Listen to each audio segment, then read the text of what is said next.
जो चाहे कर सकता है, जो चाहे कर सकता है। ब्रह्मचर्य, नाम जप और अभ्यास कुछ भी कर सकते हो बच्चा, कुछ भी। मतलब हम जो कह रहे हैं समझो, तुम ब्रह्मा बन सकते हो, तुम देवराज इंद्र बन सकते हो, तुम नारायण बन सकते हो। जैसे मकान की नींव मजबूत हो तो मकान बहुत अच्छा होता है, ऐसे ब्रह्मचर्य, चाहे स्त्री शरीर हो चाहे पुरुष शरीर हो, ये नियम ले लेना है कि शरीर भले छूट जाए, ब्रह्मचर्य नहीं टूटेगा। दशेंद्री और जनेंद्री, इन दो ने पूरे विश्व को गुलाम बना रखा है। आप किसी भी तरह अपने ब्रह्मचर्य के नाम होने दें। बड़े से बड़ा दुख सहने की सामर्थ्य आती है ब्रह्मचर्य में। अगर ब्रह्मचर्य है तो बड़े से बड़े दुख में भी आप अपनी दिनचर्या नहीं रोकेंगे, आपके अंदर पावर रहेगा। खान पान वाला पावर अलग है, वो तो चर्बी बढ़ाएगा।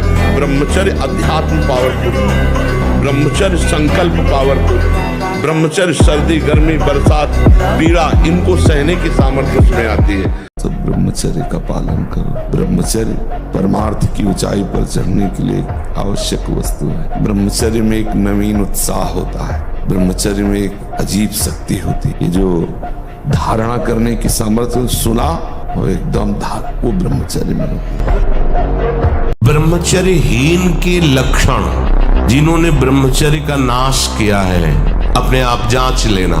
उसके अंदर बार बार काम पीड़ा जागृत होगी, उसका विचार कामाशक्त होगा, पहला लक्षण। बस उसकी बार बार वृत्ति काम की आएगी, बार बार पीड़ा हृदय में काम भोग की प्रेरणा देगी।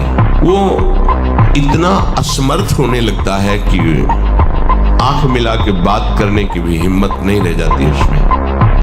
और जो ब्रह्मचर्य नष्ट करता है, स्मरण शक्ति नष्ट, धारणा शक्ति नष्ट, इच्छा शक्ति नष्ट, उत्साह नष्ट, शरीर शक्ति नष्ट, सिकुड़ा हुआ मुंह, खिन्न मुंह, देखने से ही लगेगा पता नहीं कितना बोझा लादे हुए बैठा है दिमाग में। वीर ही अमृत है, वीर त्याग ही मृत्यु है, इतना समझ। ऐसे ऐसे साधक है कि 10-10 वर्ष हो गए स्वप्न दोष नहीं हुआ, 10-10 वर्ष हो गए स्वप्न दोष ही नहीं हुआ। ऐसे भी उपासक है हमारे पास है, अपने पास है, 10 वर्ष हो गए स्वप्न दोष ही नहीं हुआ। तो क्या है, उन्होंने संयम किया, वीर जो है स्थगित हो गया, परिपक्व हो गया, धीरे धीरे ऊर्ध्वगामी होने लगता है। संयम में रहना ही विद्या का वास्तविक स्वरूप है। अपनी इंद्रियों को संयम में रखना, अपने को संयम में रखना, बुजुर्गों का, गुरुजनों का, शास्त्र का, भगवान का भय रखना हृदय में। सावधान, संयम एक बहुत बड़ी सामर्थ्य है, पर जब तक आपका ब्याह नहीं होता है तब तक आप संयम से रहो। जो तुम्हें संयम भ्रष्ट करे वो तुम्हारा दोस्त नहीं दुश्मन है। इस बात का परिणाम खुद आप आगे देख लेंगे, चाहे वो बच्चा हो, चाहे बच्ची हो, चाहे स्त्री हो, चाहे पुरुष हो। जो 8-10 बजे तक सोता है वो कोई भी हो ब्रह्मचारी रह ही नहीं सकता। आप देखिएगा 3 बजे से लेकर के सूर्योदय के तक अगर आप सोते, आपका स्वप्न दोष बढ़ेगा, आपका संयम बिगड़ेगा। पहले तो हम देखते थे कि 10, 20, 50 लोग गांव में तो ऐसे होते थे लंगोट बंद लड़ने लायक, क्योंकि गाय भैंस का दूध पिया, दंड बैठक मारी, ये बातें, मोबाइल था ही नहीं। अब ये समझे में नहीं आता है कि जवान है कि बूढ़ा है। कपड़े जैसे बांस के डंडे पे कपड़े पहना के खेतों में नहीं खड़ा किया जाता, बिल्कुल ऐसी सीन है। गाल चिपके हुए हैं, जांघों में मांस नहीं है, छाती में मांस नहीं है, और अपने को मतलब विश्वात्मा स्वरूप समझ रहे हैं, अपने को अहंकार में बलवान समझ रहे हैं, विद्वान समझ रहे हैं, और अपना जीवन नष्ट कर रहे हैं। जो ब्रह्मचर्य धारण नहीं करते हैं वो न सदगृहस्थ बन पाते हैं, ना वो वानप्रस्थ, ना वो सन्यासी। और लौकिक पढ़ाई या लौकिक उन्नति, इसके लिए भी ब्रह्मचर्य की अत्यंत आवश्यकता है। ये भोग बुद्धि जब तक हमारे हृदय में बनी रहेगी तब तक लौकिक पारलौकिक उन्नति नहीं होगी। विजय प्राप्त करने के लिए पहले आप अपना पक्ष दृढ़ कीजिए। ये हमारा दुश्मन है, ये हमको भगवान से विमुख करने में पूरा का पूरा जोर जन्म जन्मांतरों से लगाता रहे। अब हमको लड़ना है, हमारे पास बल है, भगवान नाम, नाम रूपी जहाज में चढ़ गए, पार हो गए। जब तक आपके जीवन में ब्रह्मचर्य का संयम नहीं होगा तब तक आपको भगवदानंद की प्राप्ति हो नहीं सकती। ये जो हमारा अखंड भजन नहीं होता, जो हमारे हृदय में उत्साह नहीं बढ़ रहा भगवत प्राप्ति का, उसका कारण है ब्रह्मचर्य का नाम। पूरे शरीर में जो गर्मी पैदा होती है, जो शक्ति पैदा होती है, उससे वीर ऊर्ध्वगामी होता है। और जिसका वीर ऊर्ध्वगामी हो गया वही अखंड ब्रह्मचारी का होता है, नैष्ठिक ब्रह्मचारी का। फिर ये स्वप्न दोष और सब नाना प्रकार की जो कुप्रवृत्तियां हैं, इनका प्रश्न ही नहीं उठता। कई बार दिन में करके अपने को नष्ट कर देते हैं। तो अभी तो मान लो बुद्धि काम कर रही है आपकी कि आप सभा में इस बात को कह के और आप इससे निकलना चाहते हैं। तो जिस समय मन हस्तमैथुन के लिए कहे, उस समय भगवान से प्रार्थना करो, जोर जोर से भगवान को पुकारो, कृष्ण कृष्ण कृष्ण, राम राम राम, राधा राधा राधा, हे प्रभु मुझे बचाओ। और उस समय टहलने निकलो, बाहर निकल जाओ, एकांत में न रहो। जैसे बाथरूम में है या कमरे में, उस समय तुरंत बाहर निकल जाओ, मन के खिलाफ चलो और उस स्थान को छुओ मत। तो अगर थोड़ा ब्रह्मचर्य पर ध्यान दें तो ये शिकायतें कम हो सकती, पक्का समझ लीजिए। ब्रह्मचर्य एक महान शक्ति है। ब्रह्मचर्य से भयानक रोग स्थिति में भी आप लड़ सकते हैं। अब मतलब बहुत बड़ा पावर है, जिसे आप खिलवाड़ समझते हैं, वो बहुत बड़ा पावर है। निराशा और उदासीपन ये तो छूना नहीं चाहिए यार। हार जाए तो भी जैसे जीत पे उत्साह, ऐसे उत्साह होना चाहिए। आज हार गए लेकिन कल हम विजय प्राप्त। मेरे कान में शब्द भी काम भोग का न पड़े, क्रिया और संग मात्रा भी हंसता, संग आदि अन्य चेष्टाएं ये तो दूर की बात रही, मेरे कान में भी काम शब्द न पड़े। उसी वीर से संतान उत्पन्न होती है जिसको आप नष्ट कर रहे हो, जिसको आप ऐसे पानी में बहा रहे हो, व्यर्थ फेंक रहे हो। तो उसको भ्रूण हत्या का पाप लग रहा है, तो तुमको पुण्य लग रहा है, वीरपात कर रहे हो तुम। अधिकतर दाई करवट से सोना ब्रह्मचर्य के लिए लाभदायक रहेगा। सोते समय भगवत चिंतन अत्यंत आवश्यक है। यदि आप सोते समय छूट दे दी तो गलत चिंतन उस समय जरूर होगा, और गलत चिंतन हुआ अगर सो भी गए तो धोखा हो जाएगा, और अगर जगते रहे तो धोखा हो जाएगा। ब्रह्मचर्य का नाश वीर का नाश, जीवन का नाश है। ब्रह्मचर्य अगर सही है, आपने किसी तरह इधर उधर, तो ये प्रश्न ही नहीं रहेगा। जिधर दृष्टि डालोगे उधर जय होती चली जाएगी। ये जो कमियां है ना, ये कोई भूत नहीं है। जैसे लोग कहते हैं ना, पता नहीं कौन ऐसा, कुछ नहीं, गंदी आदतें, उन पर संयम लाओ। वीरों की बात सुनो तो जय गिर चरण जय हनुमंता, चले सुगा पाताल तुरंता। जिम अमोघ रघुपति कर बाना, यही बात चले हनुमाना, बाल ब्रह्मचारी हनुमान। हमको तो नहीं जान पाए बच्चा, हमको जान जाओगे तो हमारे समान हो जाओगे। हाँ, बाहरी परिचय तो पा गए हो, सत्संग बढ़िया बोल लेते हैं, गोरे पीले हैं, हजारों लोग आ रहे हैं, ये तो जान सकते हो। लेकिन ये नहीं जान सकते कि मैं कौन हूँ। मैं कौन हूँ, तुम मुझे जान गए क्या? मुझे जान जाओगे तो कुछ जानने बाकी नहीं रहेगा। बस इतनी ही बात तुम समझ लो। हमारा नाम प्रेमानंद है, प्रेमानंद। तो दिमाग में गंदगी आ गई। हमारा जब ब्रह्मचर्य निकल जाता है तो हमारी स्मृति शक्ति लो हो जाती है और निगेटिव चिंतन बढ़ने लगता है। ये हम आपको पक्की बात बता रहे हैं। जब हमारा ब्रह्मचर्य हीनता जितनी बढ़ती चली जाएगी तो ओवर थिंकिंग उतनी बढ़ती चली जाएगी और निगेटिव चिंतन बढ़ता चले जाएगा। तो उसको जहाँ विश्राम है उसका नाम डिप्रेशन। और जब हम ब्रह्मचर्य से रहेंगे, पवित्र आचरण करेंगे, पवित्र भोजन, तो हमारा पॉजिटिव चिंतन होगा। तो हम विपत्ति में भी जहाँ हमें फंसना चाहिए वहां भी हम निकल जाएंगे पॉजिटिव चिंतन के प्रभाव से। आज से तुम देखना, तुम्हारे हृदय में प्रसन्नता का एक रेखा खींचेगी और बढ़ती जाएगी, क्योंकि श्री जी ने भेजा है तुम्हें। अब तुम अपने जीवन को नष्ट करने की जो धारा है, इससे आप उबर जाओगे। आपको वो चीज नहीं देखनी, वो बात नहीं पढ़नी, वो दृश्य नहीं। श्रीमद् भागवत में वर्णन है, कोई पशु पक्षी भी मैथुन कर रहा हो, अचानक दृष्टि गई तो मानसिक प्रणाम करके दोबारा दृष्टि नहीं जानी चाहिए।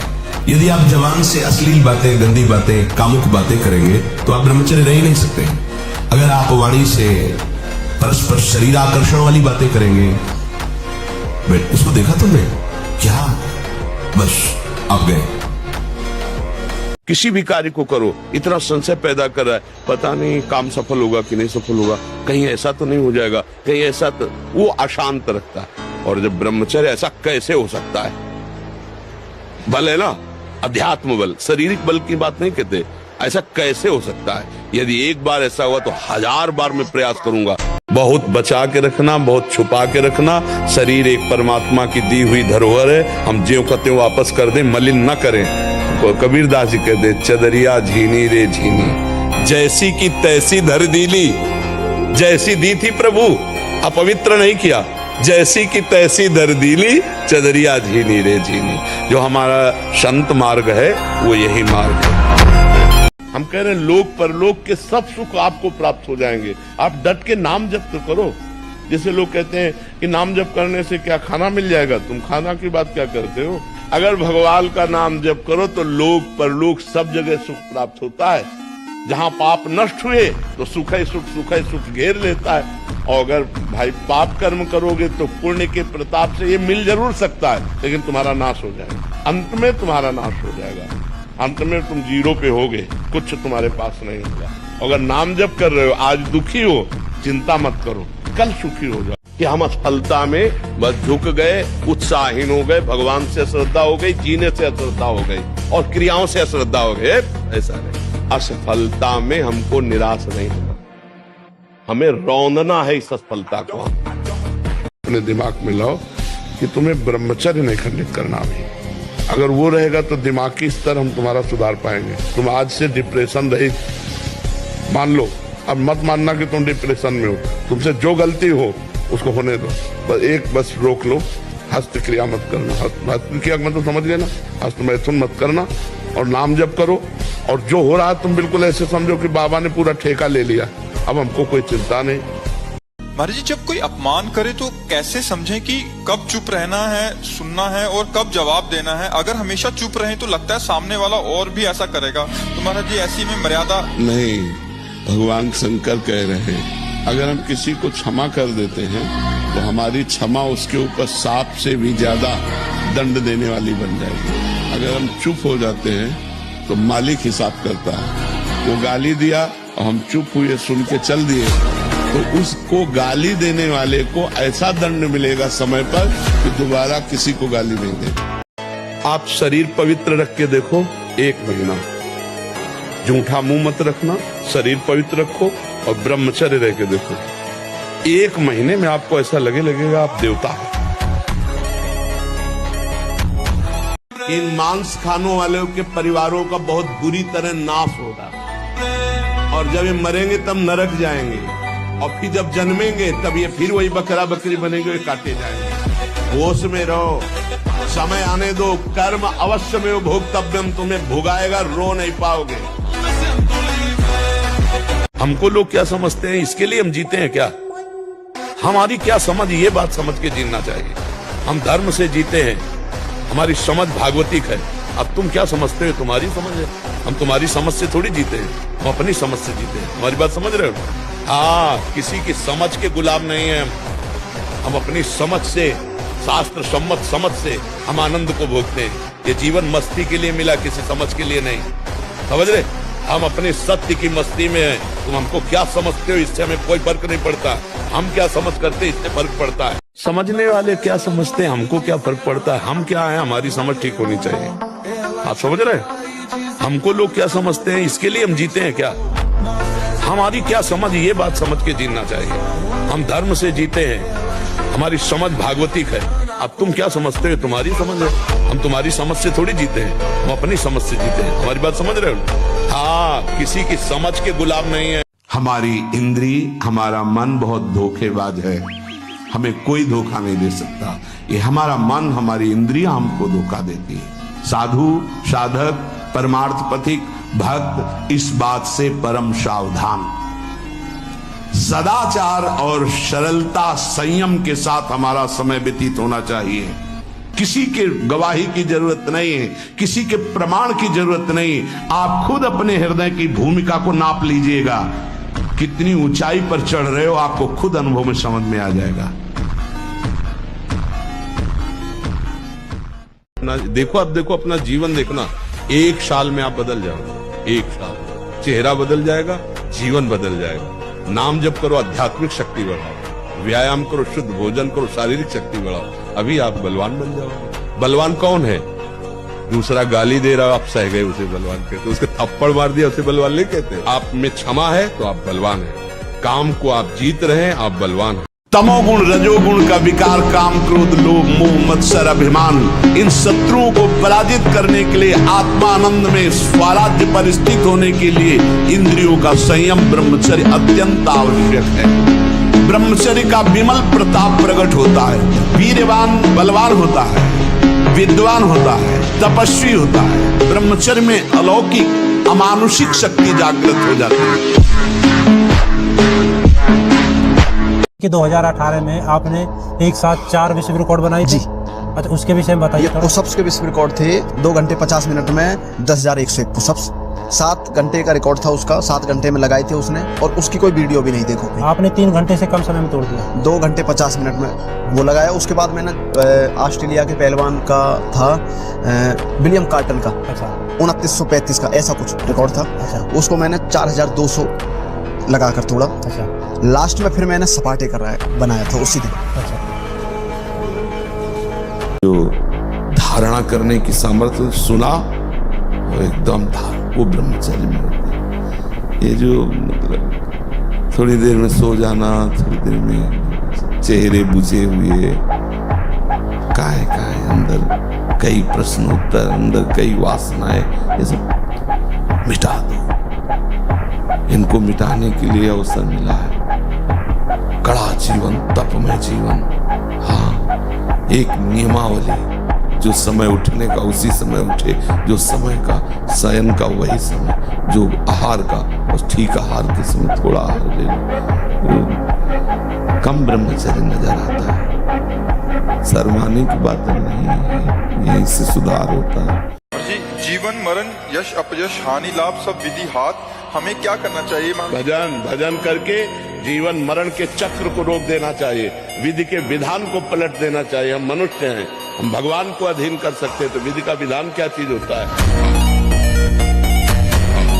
देखो, ब्रह्म मुहूर्त में उठ के देखो आप 4 बजे उठिए, थोड़ा जल पीजिए, सोच जाइए, फिर इसके बाद कपड़ा पहनिए पवित्र होके, और फिर दौड़ लगाइए, दंड बैठक मारिए, थोड़ी देर घंटा आध घंटा नाम जप कीजिए, भगवत ध्यान कीजिए, फिर अपने काम में चले जाइए। देखो आपका चेहरा, आपका जीवन प्रकाश में रहेगा। मुर्गा मुर्गी खाना, भ्रूण हत्या करना, पाप आचरण करना, व्यभिचार करना, और जब इनका फल आएगा, आज अच्छा है लेकिन कल उसने पाप कर्म किए तो उसको भोगना पड़ेगा कि नहीं भोगना पड़ेगा? तो अगर हम भगवान से नहीं जुड़ेंगे, पापाचरण करेंगे, तो आज भी दुखमय है और कल और दुखमय होगा। ये पक्की बात समझो। हम अपने आचरणों को सुधारें, आगे हमारा जो समय आने वाला है वो मंगलमय हो जाएगा। यदि हम आज भजन करेंगे, आज पापाचरण त्याग कर देंगे, तो कल हमारा बहुत अच्छा रहेगा। अगर बस चले तो हम सब समस्याओं को मिटा दें, लेकिन हमें मिटाना नहीं, हमें भोगना पड़ता है। बड़े बड़े संतों को भोगना पड़ता है, नहीं भोगना पड़ता। तो इसलिए ये विचार कीजिए कि अगर मिटाना संभव होता तो दशरथ जी की मृत्यु नहीं होती। जिनके पुत्र भगवान राम है, राम के पिता कहलाने का सौभाग्य जिनको मिला, उनको भी तड़प तड़प करके प्राण त्यागने पड़े। हा राम हा राम हा राम।